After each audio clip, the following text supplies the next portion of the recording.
నమస్తే welcome to Ayushman భవ. Sciatica అంటే ఏంటి? సయాటికాకు సర్జరీ ఒకటే పరిష్కారమా? వెటిగో అంటే ఏంటి? స్పాండిలైటిస్ కి ట్రీట్మెంట్ ఉందా? ఆటిజం అంటే ఏంటి? ADHD కి పరిష్కారం ఉందా? ఇలాంటి సమస్యల గురించి వివరించేందుకు మనతో పాటు ఉన్నారు ప్రముఖ హోమియో వైద్య నిపుణుడు డాక్టర్ మధు వారణాసి. వారిని అడిగి మరిన్ని సలహాలు సూచనలు తెలుసుకుందాం. Hello doctor, welcome to our studio. Doctor, ఈ సయాటికా అంటే ఏంటి? మధ్యకాలంలో ఎవరిని కదిపినా సయాటికాతో ఇబ్బంది పడుతున్నామని చెప్తున్నారు. అసలు ఈ సయాటికా ఏంటి, ఎందుకు ఇది అటాక్ అవుతుంది? జనరల్గా మనకేంటంటే సయాటికా అనే సమస్య చాలా మందిలో కనిపిస్తుంది. ఈ మధ్య చాలా మంది రెగ్యులర్గా వచ్చే పేషెంట్స్ గమనిస్తూనే ఉన్నాం కదా. ఈ సయాటికా సమస్య మాత్రం ఫ్రీక్వెంట్గా మన క్లినిక్లో అటెండ్ అవుతున్నాం ఈ కేసులు కూడా. అంటే మీకు ఇక్కడ ఏంటంటే చాలామంది పేషెంట్స్కు సయాటికా అనే సమస్యకు ఒక అవేర్నెస్ లేకపోవడం వల్ల అది సయాటికా అనుకోరు. అంటే అది బ్యాక్ పెయినే కదా, దానివల్ల వచ్చే ప్రాబ్లం ఏముందిలే, కొన్ని రోజుల నుంచి అడ్జస్ట్ అయిపోతుంది అనుకుని చాలా ఇది అవుతుంది. కానీ దీని ప్రాబ్లం వల్ల మనకు ఈ సమస్య వల్ల అసలు కంప్లీట్గా బెడ్ రిడన్ అయిపోయే ఛాన్సెస్ కూడా ఉంటాయి. అసలు బెడ్ పెయిన్ లేవలేనంత కండిషన్ ఇది మీకు. ఎందుకంటే మనకు సయాటికా పేషెంట్ మనం చూస్తాం కదా, అసలు మూమెంట్ కూడా ఉండదు, అసలు తీసుకొని ఇట్లా ఎత్తుకొని రావాల్సిందే. అలాంటి పేషెంట్స్ మ్యాక్సిమం నేను చూసిన పేషెంట్స్ కూడా. అంటే ఈ సమస్య సయాటికా అవునా కాదా అని తెలుసుకోవడం కూడా చాలా ఇంపార్టెంట్. చాలామంది పేషెంట్స్కి తెలియదు కాబట్టి దానిపైన ఒక అవేర్నెస్ ఉండాలి మనకు. బ్యాక్ పెయిన్ అన్నంత మాత్రం అది సయాటికాకి లింక్ ఉందా లేదా, లేదంటే జనరలైజ్డ్ పెయిన్ అని కూడా తెలుసుకోవాలి మనకు. ఈ సయాటికా అనేది ఒక పెద్ద పొడవైన నరవ అనమాట బాడీలో. హిప్ నుంచి ఫుట్ వరకు ఒకటే నరవ అనమాట, సింగిల్ నెర్వ్ అది. ఈ సింగిల్ నెర్వ్లో వచ్చే ప్రాబ్లమ్స్ వల్ల మీకు ఈ సమస్య వస్తుంటుంది. అందుకే L5 S1 మధ్యలో ఒక నెర్వ్ ఉంటుంది. ఆ నెర్వ్ కింది వరకు మీకు ఫుట్ వరకు ఉంటుంది నొప్పి. సో ఈ సయాటికా పేషెంట్ ఎప్పుడు కూడా చాలామంది గమనించేది అంటే ఫస్ట్ సిమ్టమ్ వాళ్ళు మాకు బ్యాక్ పెయిన్ వస్తుంది అని చెప్తుంటారు. ఆ బ్యాక్ పెయిన్ కూడా మనకు radiating type of pain. Radiating type of pain అంటే ఆ హిప్ నుంచి ఫుట్ వరకు నొప్పి వస్తుంటుంది, లేదంటే నీ వరకు వస్తుంటుంది నొప్పి. అంటే మీకు ఆ నొప్పిని మనకి ఎలా ఉంటుందంటే ఆ పేషెంట్ అన్బేరబుల్ పెయిన్, అంటే అంటే ఆ పేషెంట్ కూడా తట్టుకోలేంత నొప్పి. అంటే మూమెంట్ రెస్ట్రిక్ట్ అయిపోతుంది, లేవలేడు, కూర్చోలేడు, కింద కూర్చున్నా కష్టంగా ఉంటుంది, మెట్లు ఎక్కినా కష్టంగా ఉంటుంది, చాలా ఇబ్బందిగా ఉంటుంది సయాటికా పెయిన్. అంటే అంతవరకు ఒక 10 రోజుల ముందు కూడా పేషెంట్ చాలా బాగుండేవాడు, సడన్గా కంప్లీట్గా బెడ్ రిడన్ అయిపోతున్నాడు. అంత సివియర్ పెయిన్ అనమాట ఆ పేషెంట్కి. బట్ ఈ సింగిల్ నెర్వ్, ఆ పొడవైన నర్వ్ స్ట్రాంగ్గా ఉండడం వల్ల మీకు ఆ సయాటికా సిమ్టమ్స్ కూడా చాలామంది పేషెంట్స్ కూడా కొంచెం ఐడెంటిఫై చేయలేరు. ఎందుకంటారా, అది మీకు varies from patient to patient అనమాట. ఒకసారి that depends on the involvement of the nerves అనమాట. మీకు సయాటికా కాంప్లెక్స్ లేక పోతుంటుంది కాబట్టి ఏ నెర్వ్కి అక్కడ ఇన్వాల్వ్ అయిందో దట్ గివ్స్ సిమ్టమ్స్ అనమాట. సపోజ్ అది బ్యాక్ నుంచి బ్యాక్కి వెళ్ళింది అనుకోండి, ఓన్లీ లోకలైజ్డ్ పెయిన్ అక్కడే ఉండొచ్చు, మీకు చెప్పలేం. అది హిప్ నుంచి నీ వరకే ఉంది అనుకోండి, నీ వరకే పెయిన్స్ ఉండొచ్చు. ఫుట్ వరకు ఉన్న వాళ్ళకి ఫుట్ వరకు పెయిన్స్ ఉండొచ్చు అనమాట. ఒక సెక్సువల్ ఆర్గాన్స్కి పోయినప్పుడు సెక్సువల్ ఆర్గాన్ వరకు పెయిన్ ఉండొచ్చు. అంటే మీకు ఇలా ఆ మేనిఫెస్టేషన్స్ అనమాట మీకు డిఫరెంట్గా జరుగుతూ ఉంటాయి ప్రతి పేషెంట్ కూడా. అందువల్ల మీకు సయాటికా పెయిన్ మనం గుర్తుపడడం కూడా కొంచెం కష్టమే అవుతుంది. ఏ పేషెంట్ అయినా ఎప్పుడైనా సరే మనకు సయాటికా వచ్చిందని తెలిసినప్పుడు ఒకసారి మనం ఆ కాలు వాడినతో ఆ పేషెంట్ 360 degreesలో ఎత్తమని చెప్పామనుకోండి, పేషెంట్ ఎత్తలేడు. అంటే వీటి పైకి ఎత్తేసరికి ఒక స్టేజ్కి వచ్చేసరికి 60కి వచ్చేసరికి నా చేతగా డాక్టర్ గారు నేను ఎత్తలేనని గేడుస్తాడు, గట్టిగా అరిచేస్తాడు, చాలా నొప్పి వస్తుంది, I can't bear this pain అని. అంత సివియర్ పెయిన్ అనమాట, పేషెంట్ సఫర్ అయిపోతుంటాడు. దీంతో పాటు కూడా మీకు పేషెంట్ కూడా ఎప్పుడు జనరల్గా కంప్లైంట్స్ కూడా చెప్తుంటారు. ఒక పెయినే కాకుండా నమ్నెస్ ఉండొచ్చు, తిమ్మిరి ఉండొచ్చు, మంటలు ఉండొచ్చు, సెన్సేషన్ తక్కువగా ఉండొచ్చు, స్టిఫ్నెస్ ఉంటుంది నడుస్తున్నప్పుడు మనకు.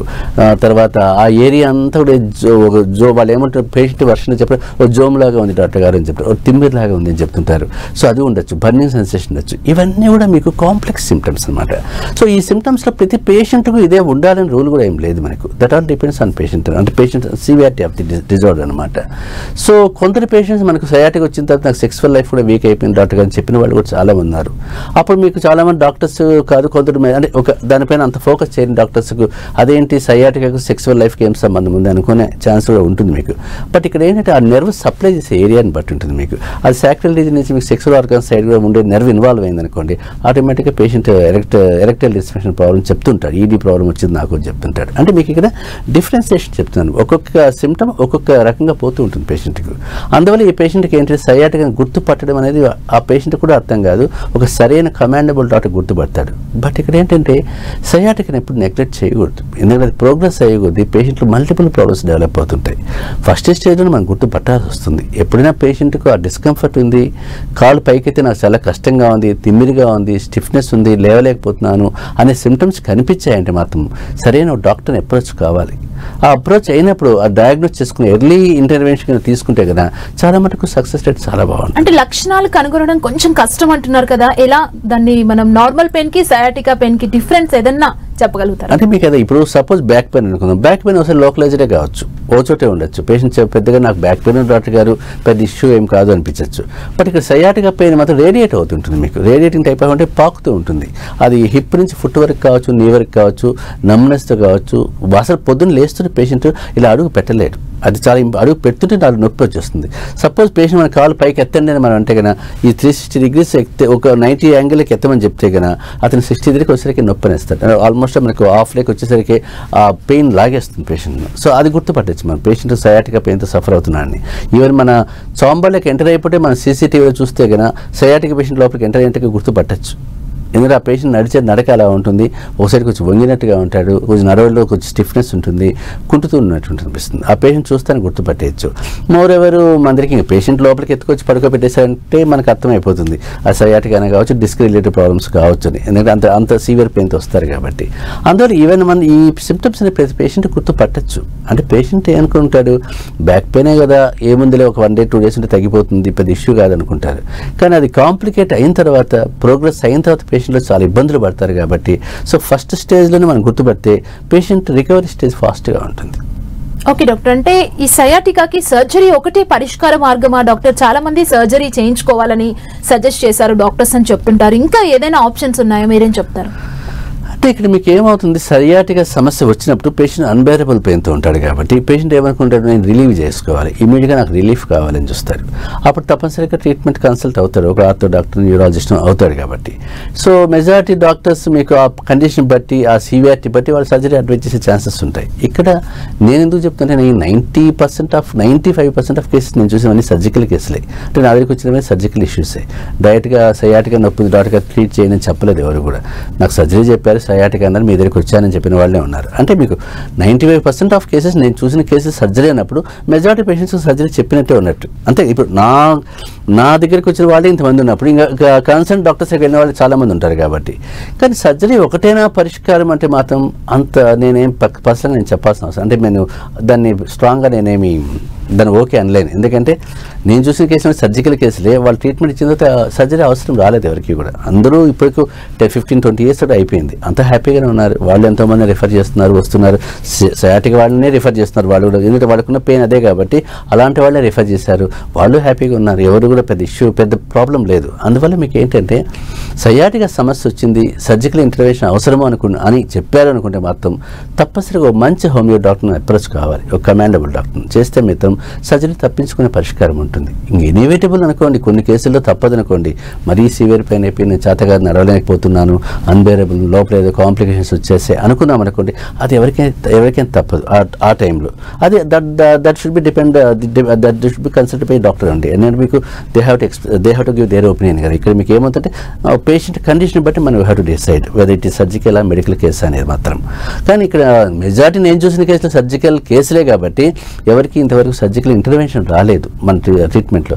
ఈవెన్ దాంట్లో 60 years వాళ్ళు ఉన్నారు, 70 years వాళ్ళు ఉన్నారు, 30 వాళ్ళు ఉన్నారు, 20 years వాళ్ళు కూడా ఉన్నారు, యంగర్ ఏజ్ గ్రూప్ కూడా ఉంది. వీళ్ళందరూ హ్యాపీగానే ఉన్నారు, పెద్ద ఇష్యూ కాదు. కాబట్టి మీకు ఏంటంటే సరైన అప్రోచ్ ఒక డాక్టర్ని అయినప్పుడు అది పరిష్కారము, అది మెడికల్ సర్జికల్ అని డిసైడ్ చేయగలుగుతారు డాక్టర్ కాబట్టి. దాన్ని బట్టి they have to plan surgery కావాలా వద్దనేది అంతే. అంతేగాని సర్జరీ చెప్పేశారు కదా వెళ్ళిపోవడం అంత అవసరం లేదు.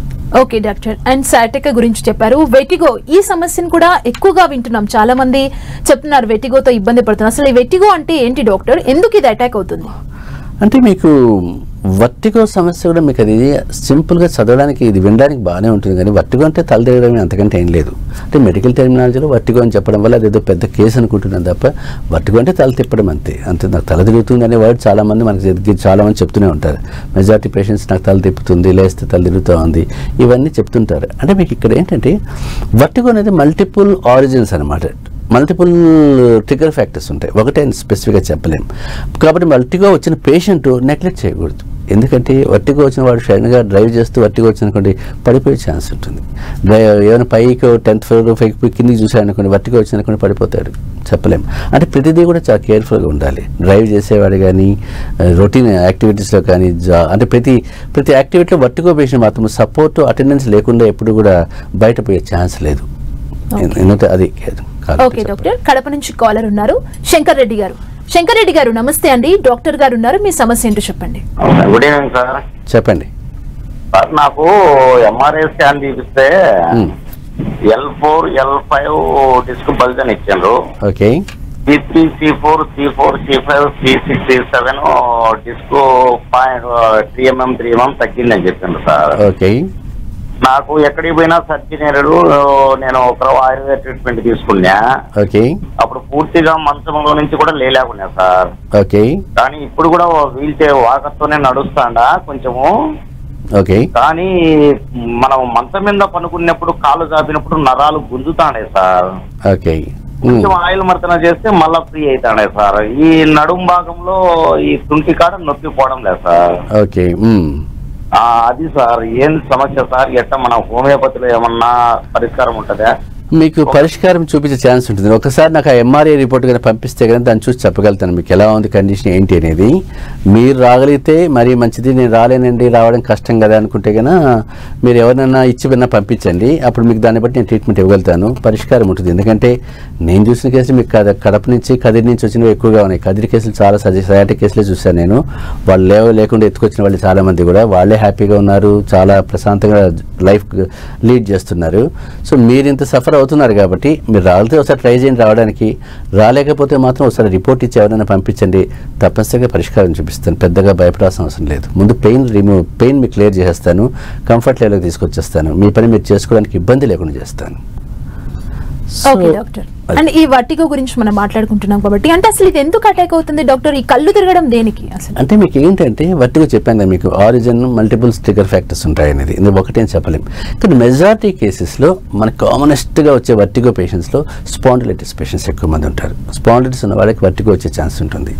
ఇయర్ ప్రాబ్లమ్స్ ఉన్నవాళ్ళు, ఇయర్లో ఏదైనా ఇన్ఫెక్షన్ ఉన్న వాళ్ళు కూడా ఉంటుంది ప్రాబ్లం, దాంతో వస్తుంది. సైనసైటిస్ ఉన్నవాళ్ళు వాళ్ళకు వర్టిగో ఉంటుంది. లో బీపీ ఉన్నవాళ్ళు వాళ్ళకు వర్టిగో ఉంటుంది. ఇవన్నీ కాకుండా దీంట్లో మీకు వర్టిగోలో పెరిఫెరల్ వర్టిగో ఒకటి, సెంట్రల్ వర్టిగో ఒకటి సపరేట్గా మనం చూస్తుంటాం. పెరిఫెరల్ వర్టిగోలో మీకు ఏమైనా ఇయర్ ఇన్ఫెక్షన్స్ కానీ ఏమైనా ఉన్నాయని ఎవాల్యుయేట్ చేయాల్సి వస్తుంది. అది సెంట్రల్కి వచ్చినప్పుడు మీకు మల్టిపుల్ రీజన్స్ వచ్చేస్తాయి. బ్రెయిన్లో ఏమైనా ప్రాబ్లమ్స్ ఉన్నాయా అని కూడా చూస్తాం. కాజెస్ చెప్పాలంటే స్పెసిఫిక్ కాజెస్ మీకు దీంట్లో రావాలనుకుంటే కామనెస్ట్ కాజెస్ మీకు ఈ 3 చెప్పినవి ఉంటాయి. స్పాండిలైటిస్ ఒకటి, ఇయర్ ప్రాబ్లమ్స్ ఒకటి, మైనస్ డిసీజ్ ఒకటి, తర్వాత ఏమైనా ఈ సైనస్ ఇష్యూస్ లాంటివి ఏమైనా ఉన్నప్పుడు కానీ ఇలాంటివన్నీ కూడా కామన్ రీజన్స్ అనమాట.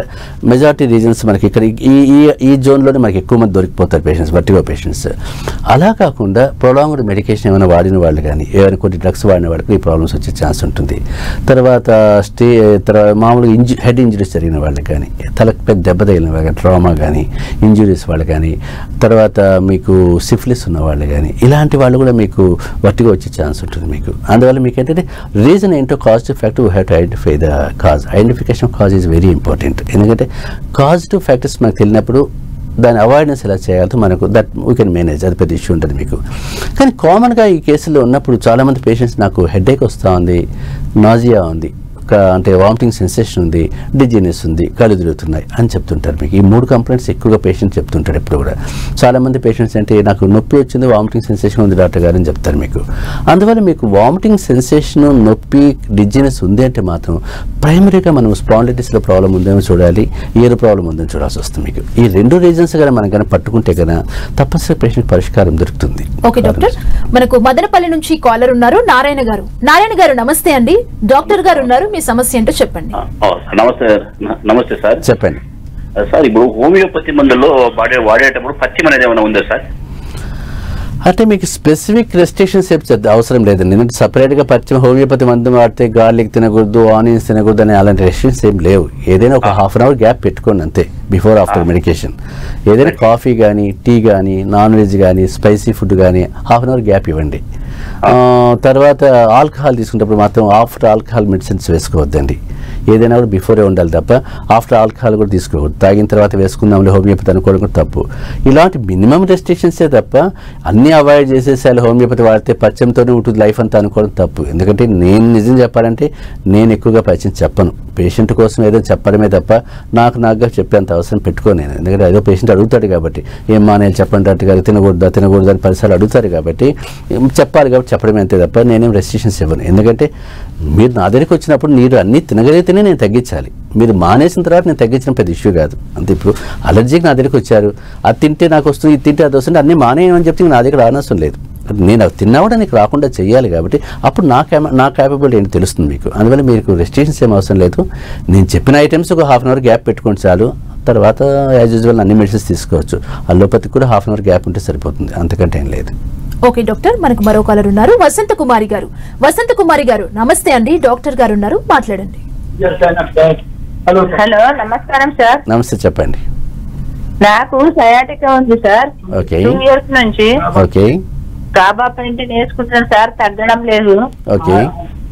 6 నెలల నుంచి వేసుకుంటున్నాం, అవి తగ్గడం లేదు సార్. మరి మీరేమన్నా దీనికి సొల్యూషన్ చెప్తారా సార్? అంటే మీకు సయాటికా సొల్యూషన్ అంటే మీకు టీవీలో చెప్పడం లేదు కాబట్టి ఒకసారి మీరు ఎంఆర్ఐ రిపోర్ట్ రావాల్సి వస్తుంది. వస్తే కానీ నేను హ్యాండిల్ చేయగలుగుతాను. ఎందుకంటే సయాటికా పేషెంట్ పర్సనల్గా మనం చూడాలి, చూడకుండా చెప్పడానికి లేదు. ఎందుకంటే అది ఏంటో మీ కండిషన్ ఏంటో చూడాలి, నేను లొకేషన్ చూడాలి, ఎంతవరకు ఇన్వాల్వ్ అయిందో చూడాలి, మీ నడక ఎలా ఉంటుందో చూడాలి, మీ మూమెంట్ ఏంటి, తిమ్మిర్లు ఉన్నాయా, మంటలు ఉన్నాయా, స్టిఫ్నెస్ ఉందా, అన్నీ కూడా చూడాల్సి వస్తుంది. ఒకసారి మీరు ప్లాన్ చేసుకొని రాగలిగితే రండి, తప్పనిసరిగా పరిష్కారం చూపిస్తాను. పెద్దగా భయపడాల్సిన అవసరం లేదు. ఎందుకంటే ఇలాంటి కేసులకు నేను ఎందుకు రమ్మంటున్నానంటే ఒక మంచి డాక్టర్ కావాలి. మంచి డాక్టర్ కోసం మీరు రావాల్సి వస్తుంది. ఎందుకంటే ఏదో చూపించుకోండి పక్కన ఉండే హోమియో డాక్టర్ నేను చెప్పలేను. అంటే చాలామంది పేషెంట్స్ అదే చేస్తారు, హోమియోపతి వాడాం కానీ తగ్గలేదు మాకు అని. ఎందుకంటే వాళ్ళు సరైన డాక్టర్ని ఎంచుకోలేకపోతున్నారు. మీకు ఒక కమాండ్ ఉండాలి, నాలెడ్జ్ ఉండాలి, ఎక్స్పీరియన్స్ ఉండాలి, క్వాలిఫికేషన్ ఉండాలి. ఈ 4 ఉన్న డాక్టర్ని వెతుక్కుంటే తప్పనిసరిగా పరిష్కారం దొరుకుతుంది. మీకు ఈ 4 క్వాలిటీస్ ఉన్న డాక్టర్ దొరికితే ఒకసారి వెళ్ళిరండి, చూడండి, ఒక 2-3 months చూడండి, తగ్గుతుంది చాలా మటుకు. తగ్గకపోతే మీరు హైదరాబాద్ రండి, నేను తప్పనిసరిగా పరిష్కారం చూపిస్తాను, భయపడాల్సిన అవసరం లేదు. ఓకే డాక్టర్, అండ్ స్పాండిలైటిస్ విషయానికి వస్తే ఈ కేసెస్ కూడా ఎక్కువగా ఉన్నాయి. స్పాండిలైటిస్ తో చాలా మంది ఇప్పుడు ఎక్కువగా వర్క్ చేసే వాళ్ళు ఇబ్బంది పడుతున్నారు. అసలు ఈ స్పాండిలైటిస్ కి మెయిన్ రీజన్ ఏంటి డాక్టర్? అంటే స్పాండిలైటిస్ సమస్య అనేది ఇప్పుడు ఈ మధ్య తరచుగా రెగ్యులర్గా పేషెంట్స్ కనిపిస్తూనే ఉంటారు. ఏ బస్సు ఎక్కినా కాలర్ పెట్టుకున్న వాళ్ళు కానీ, చెత్తను టవల్ కట్టుకున్న వాళ్ళు, ఏదో ఒకటి మెడ పైన ఏదో ప్రెజర్ పెట్టుకున్న వాళ్ళే ఉంటారు మీకు. అంటే ఎందుకు అంటే మీకు మెడ పైన ఎక్కువ వర్క్ చేసేది ఎక్కువ అయిపోయింది ఈ మధ్య.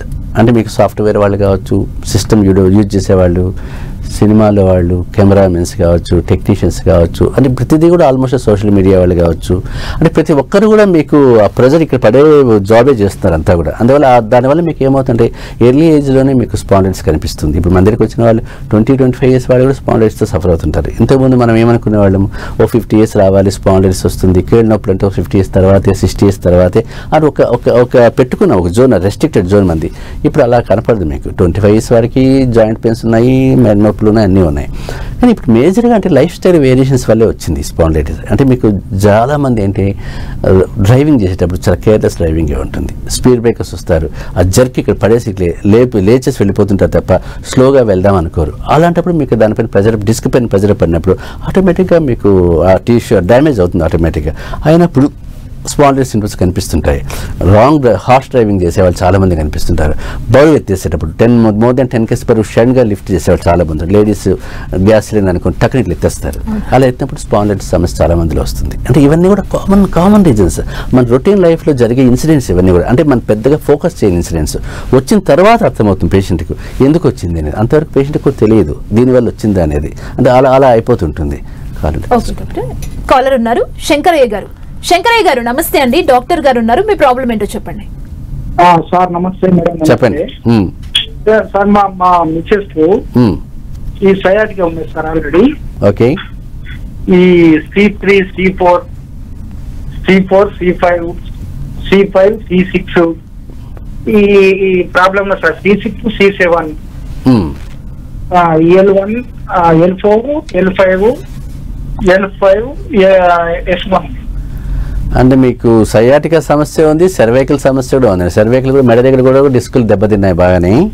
సో సి నుంచి కూడా చెప్తున్నారు కాబట్టి మీరు సిలో చెప్తున్నారు, L1, L5, S1 కూడా చెప్పారు. సో ఇది సయాటికా సమస్య. ఇది దీనివల్ల మీకు ఆల్రెడీ చెప్పాను కాబట్టి ఈ సమస్యకి మీకు పరిష్కారం అంటే బాగా బాధపడుతుందా? పొద్దున లేచేటప్పుడు బాగా తిప్పలు అయిపోయింది సార్, మనిషిని పట్టుకోలేవచ్చు సార్. సో ఈ సమస్యకు మీరు హోమియోపతిలో బాగా మంచి ట్రీట్మెంట్ ఉంది, పెద్దగా భయపడాల్సిన అవసరం లేదు. ఎందుకంటే నేను చెప్పాను కదా, నేను చూసిన కేసులు సర్జికల్ కేసులు అసలు లేవలేని పేషెంట్సే, ఇట్లా ఎత్తుకొచ్చిన పేషెంట్సే. కాబట్టి మీరు తప్పనిసరిగా మంచి హోమియో డాక్టర్ని కన్సల్ట్ కానీ మీకు దగ్గరలో కానీ ఉంటే కన్నా తప్పనిసరిగా పరిష్కారం ఉంటుంది. ఎందుకంటే సయాటికాకు మీరేం పెద్ద వరి నాకు ఏ ఇబ్బంది లేదు అనుకోవడం అవసరం లేదు. నేను చూసిన 90% ఆఫ్ కేసెస్ కూడా సయాటికా సమస్యలు ఎక్కువ చూశాను, డిస్క్ ప్రాబ్లమ్సే. కాబట్టి సో చూడండి, కుదరకపోతే మాత్రం ఒకసారి హైదరాబాద్కి రండి, తప్పనిసరిగా పరిష్కారం చూపిస్తాను. ఎందుకంటే ఒకసారి పేషెంట్ చూస్తే మీకు దాని ఆ ట్రీట్మెంట్ పార్ట్ చాలా ఈజీగా ఉంటుంది. ఫోన్లో చెప్పేదానికంటూ మనిషిని చూసినప్పుడు మనకు డ్రగ్ ఈజీగా గుర్తొస్తుంది. ఇప్పుడు మనకు ఎలా ఉంటుందంటే హోమియోపతిలో మీకు మనిషి మొహం చూస్తేనే మనకు మెడిసిన్ గుర్తొచ్చేస్తుంది, కరెక్ట్గా ఏమి ఇవ్వాలనేది. అది చాలా పర్ఫెక్ట్ డ్రగ్ అవుతుంది మనకి. ఎప్పుడు కూడా గంటల తరబడి చదివినా చేసినా పెద్ద రీసెర్చ్ చేసుకుంటూ పోయినా కూడా ఆ స్పాంటేనియస్గా మనకు డ్రగ్ గుర్తు రావాలి. ఆ ఇంట్యూజన్ అంటారు దాన్ని, ఆ ఇంపల్స్ బ్రెయిన్లోకి వచ్చేస్తుంది ఆటోమేటిక్గా. ఆ డ్రగ్ చాలా పర్ఫెక్ట్ డ్రగ్ అవుతుంది. అందువల్ల ఇప్పుడు నేను నా పేషెంట్స్ చాలా మందిలో కూడా ఈవెన్ మా junior doctor half an our case taking తీసుకుని నా దగ్గర పంపిస్తుంది లోపలికి. 6 గంటలు ఆమె చూసుకుని అంతా చేసి పంపించిన తర్వాత నా దగ్గర లోపలికి వస్తే మనిషిని చూస్తే ఒక మెడిసిన్ గుర్తు వస్తుంది ఆ మైండ్లోకి, ఈ మెడిసిన్ ఇస్తే పనికి వస్తుంది అనేది.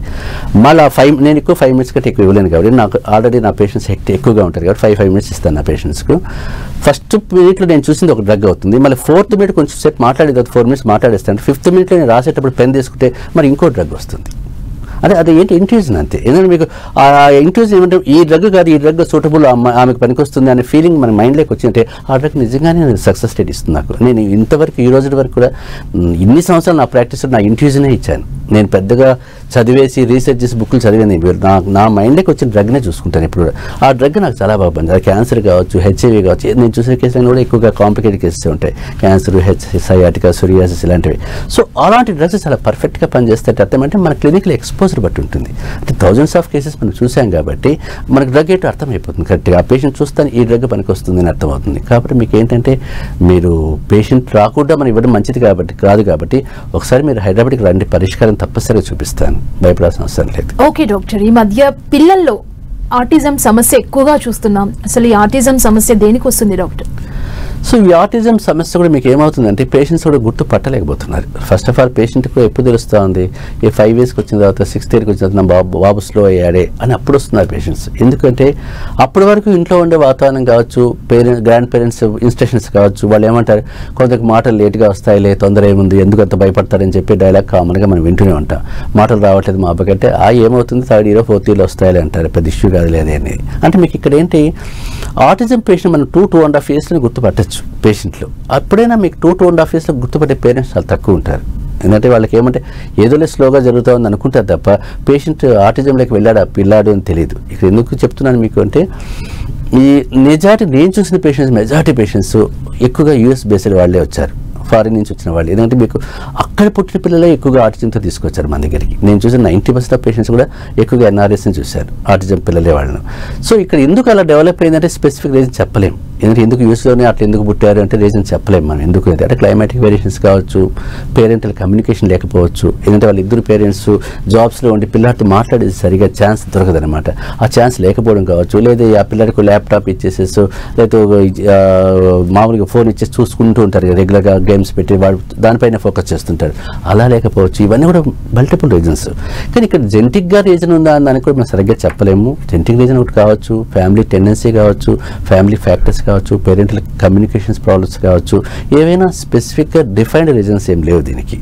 కానీ పేషెంట్ని ఎప్పుడు కూడా మనము పిల్లాడు 2.5 years వచ్చినా కమ్యూనికేషన్ స్కిల్స్ డెవలప్ కాలేదు, బేసిక్ స్కిల్స్ డెవలప్ కాలేదు, ఐ కాంటాక్ట్ లేదు, ఫోకసింగ్ సరిగా లేదు, కాన్సన్ట్రేషన్ ప్రాబ్లం వస్తుంది, హైపర్ యాక్టివ్గా ఉన్నాడు, రిపీటెడ్ బిహేవియర్ ఉంది, చెప్పిందే చేస్తున్నాడు, మనం చెప్పిన దాన్ని వినిపించుకోవట్లేదు, ఈ సిమ్టమ్స్ మీకు కనిపించాయి పిల్లాళ్ళు అంటే మాత్రం తప్పనిసరిగా ఆటిజం కావచ్చు.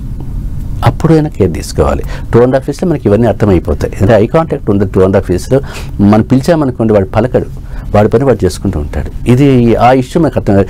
ఏరా అని మనం వాడి పేరుతో పిలిచామనుకోండి వాడు పలకడు, రెస్పాండ్ కాడు, ఎక్కడో చూసుకుంటుంటాడు. అంటే అప్పుడే మనకు అర్థమవుతుంది పేరుతో పిలవట్లేదు, ఒప్పుకోవట్లేదు. మనం చెప్పిన వాటిపైన కూడా ఫోకస్ చేయడు, కాన్సన్ట్రేషన్ ఉండదు. ఇది చెయ్యి అంటే చేసి వచ్చినా చేయడు, చికాకుగానే ఉంటాడు, హైపర్ యాక్టివ్గా ఉంటాడు, ఇరిటేషన్ ఎక్కువ, రెస్ట్లెస్నెస్ ఎక్కువ ఉంటుంది. ఈ సిమ్టమ్స్ మీకు ఆ 2.5 yearsలో మనకు కనిపిస్తున్నాయంటే మాత్రం తప్పనిసరిగా ఎవాల్యుయేట్ చేసుకోవాలి.